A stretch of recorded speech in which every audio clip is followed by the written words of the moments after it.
Now listen. News on the hour, 7 a.m., 8 a.m., 9 a.m., 10 a.m., and 11 a.m., 1 p.m., 2 p.m., 3 p.m., and 5 p.m. News at noon, 12 noon. News from across the states, 4 p.m. And our major news at 6 p.m. This is 93.7 Citizen FM, Abuja.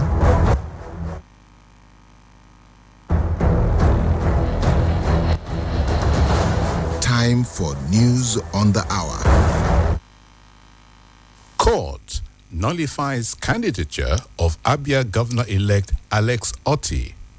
Sudan sacks Deputy Army Chief. Africa announces 2026 World Cup qualifying plans. Good evening. It's a warm welcome to Citizen FM News at 6. I am Bolawala Makinde. The police in Anambra State say they have rescued 2 individuals who were kidnapped during Tuesday's attack on the U.S. consulate convoy in Ogbaru local government area. According to a brief statement by the spokesman for the Anambra State Police Command, DSP Ikenga Tochukwu, the rescue took place in the early hours of Friday. The police image maker disclosed that a joint security force rescued unhurt the 2 victims abducted during the attack on a U.S. convoy along Atani Osamele Road in Ogbaru. He further stated that tactical operations are still ongoing and further details shall be communicated. This development comes just a day after the police arrested 2 suspects in connection with Tuesday's attack.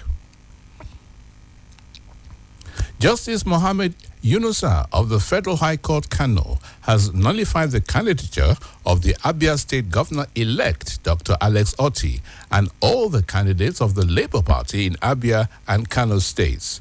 The court ruled that their emergence was not in compliance with the provisions of the 2022 Electoral Act.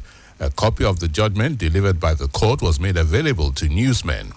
In the suit filed by Mr. Ibrahim Haruna Ibrahim against the Labour Party and the Independent National Electoral Commission INEC, the court ruled that the failure of the Labour Party to submit its membership register to the INEC within 30 days before their primaries renders the process invalid.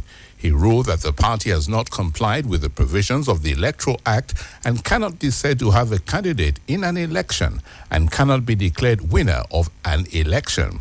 It therefore stated that the votes credited to Alex Otti are wasted votes. President Muhammadu Buhari on Thursday granted automatic employment in the Federal Civil Service to 65 former members of the National Youth Service Corps, highlighting numerous achievements of the scheme since its establishment 50 years ago. Speaking at the NYSC 50th Anniversary Honors Award, the president said that out of the 65 recipients, 52 individuals received the Presidential Honors Awards, while the remaining 13 were physically challenged ex-corps members recognized under the NYSC Hope Alive program. In addition to the employment, President Buhari also disclosed that both groups would be awarded scholarships to pursue their education up to the doctorate degree level at any university of their choice within the country. My dear patriotic youth, it is worthwhile to counsel that you do not yield to centrifugal forces acting either covertly or overtly to undermine the country structurally, politically, and economically. In this connection, I hereby direct the head of the Civil Service of the Federation, the Federal Civil Service Commission, and the Honorable Minister of Education to ensure A, the employment of the Presidential Honors Award recipients, as well as the physically challenged a cash award of 250,000 naira to each of the best award winners and 200,000 naira each to the other award winners. The Minister of Youth and Sports Development, Sunday Dari, while commending the former corps members chosen for the presidential honor, said their sacrifices and commendable contributions reflect the positive values they embodied during their service year. He urged corps members and other young people to participate in these programs, which will enable them become self-reliant and self-employed, contributing to the growth of the nation's economy. The youth of Nigeria await eagerly your access to the NYSC Trust Fund. The Trust Fund will guarantee a better future for the scheme and for the mass of our youth.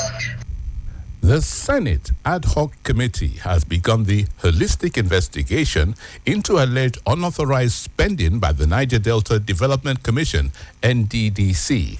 Chairman of the committee, Senator Yusuf, expressed dissatisfaction with the Minister of Niger Delta Affairs, Umani Okon Umana, during an interactive investigative hearing on the NDDC for 2021 and 2022 budget estimates.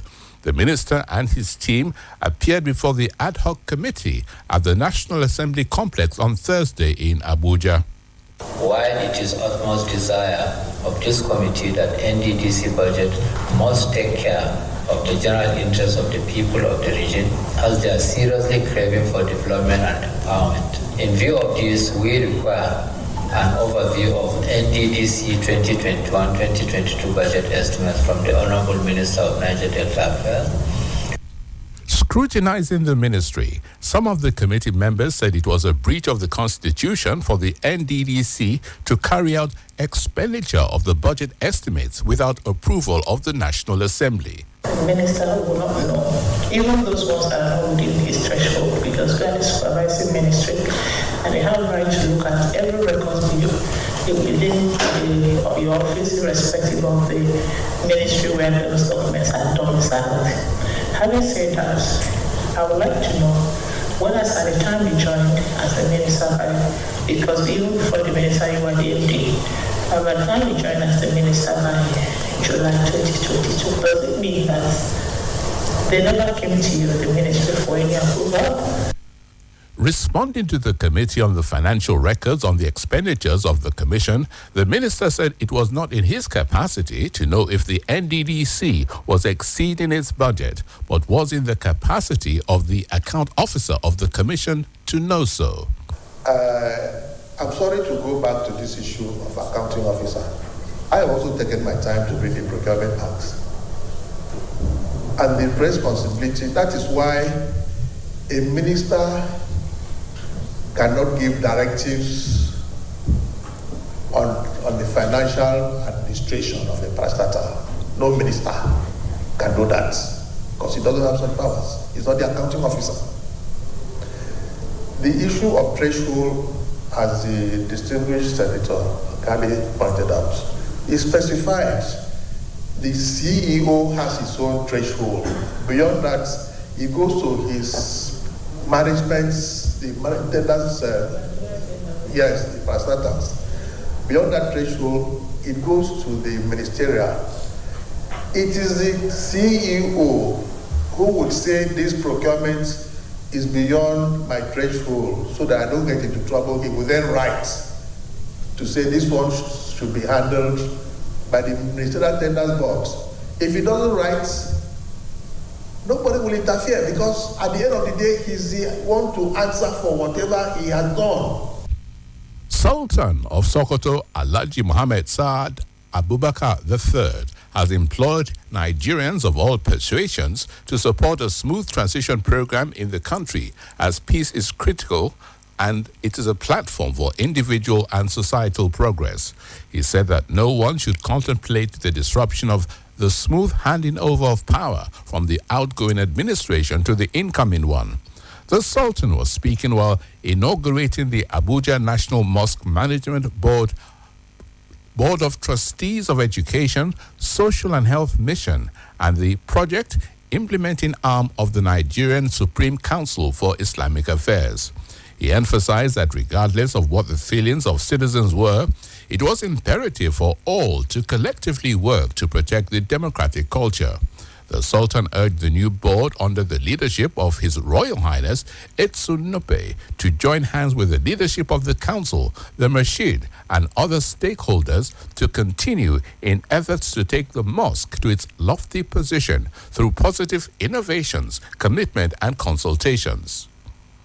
In foreign news, Sudan's Army Chief, Lieutenant General Abdel Fattah al-Burhan, has sacked his deputy and paramilitary Rapid Support Forces commander, Mohammed Hamdan Dagalo, better known as Hemdeti.